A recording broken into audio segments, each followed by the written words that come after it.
Vamos a ver, é unha relación xenérica, pero moi directa, porque San Martiño de Dumio ten un escrito que lle chaman de corrección de rusticorum, que é para corregir os rústicos, é dicir, os habitantes do Rus, non ten ninguna notación peyorativa. Os habitantes do Rus correccione rusticorum, porque no seu tempo os cristianos convivían ou deixábanse levar por moitas supersticións que había precristianas. Entón, iba convivindo a liturgia católica cunha serie de rituales que non compangaban nada ben. Un deles, que ten de estar arraigado aquí ao estuvo en San Andrés de Teixido, era a ofrenda de pan ás fontes.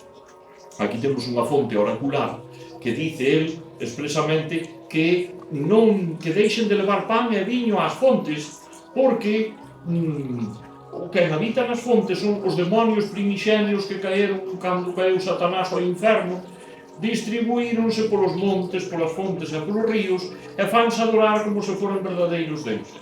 E os habitantes das aldeas pois son moi proclives a levarlles pan, a encenderlles candelas, a levarlles viño. E de feito, San Andrés de Teixido, que temos a nosa fonte milagrosa do santuario, con 3 caños, non recordo o bautismo, recordo a Santísima Trinidade, pero moita xente ainda ven hoxe botar faragullas de pan.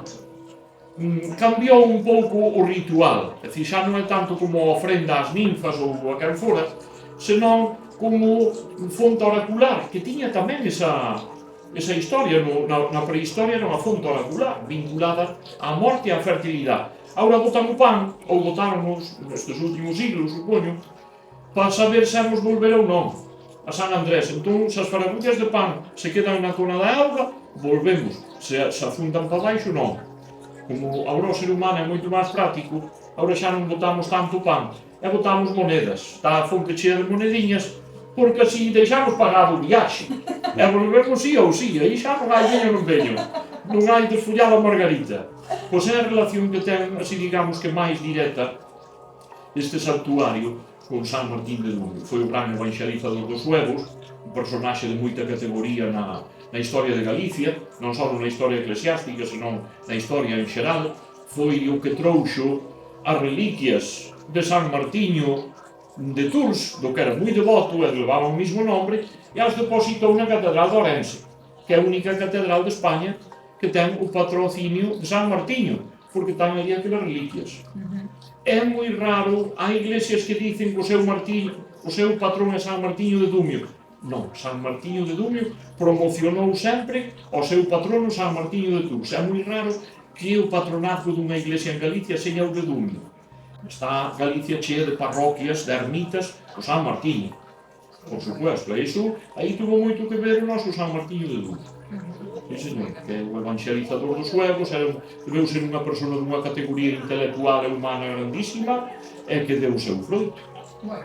Aquí San Andrés era un deses sitios, por eso creemos que hai unha temprana evangelización moi temperada, porque as primeiras comunidades cristianas solían asentarse en lugares de culto pagano para evangelizarlas.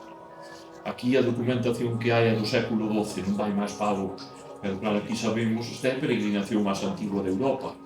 Sabemos que había un bosque druídico, un bosque de teixos, que se chama Teixido, que non tiñan templos, non facían os seus cultos nos claros do bosque, así nas rareiras, que chamamos nosotros dos bosques, e os primeiros cristianos que chegaron aquí, pois supoño que se encargarían de ir un pouquinho transformando para ben, porque os druidas tiñan sacrificios humanos. Para contentar os seus deuses mataban pequenos, mataban mociñas, mataban, claro, os primeiros cristianos que viñeron, xe ve, para o carro, que isto aquí non cabe. Dios non quera a morte da naide, senón que vivamos. Entón é como se vai transformando. Había unha das covas que levaban ao inframundo, que iso está recollido na tradición, non se sabe onde estaba, unha cova que a súa serpe guardiana. Aquí é San Andrés de Teixido? Sí, San Andrés de Teixido. San Andrés de Teixido, como sabedes, son os umbrales da outra vida. Era un santuario que estaba moi vinculado ao límite, era un santuario límite entre o mundo de aquí e o mundo máis alá.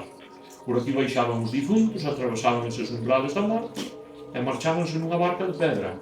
Ademais, din tamén que a Vía Láctea acaba en riba do santuario. Efectivamente, a Vía Láctea é o camiño de San Andrés, que non é o camiño de Santiago. Porque É dicir, o prove sempre lle toca pouco que ten e dele rouban.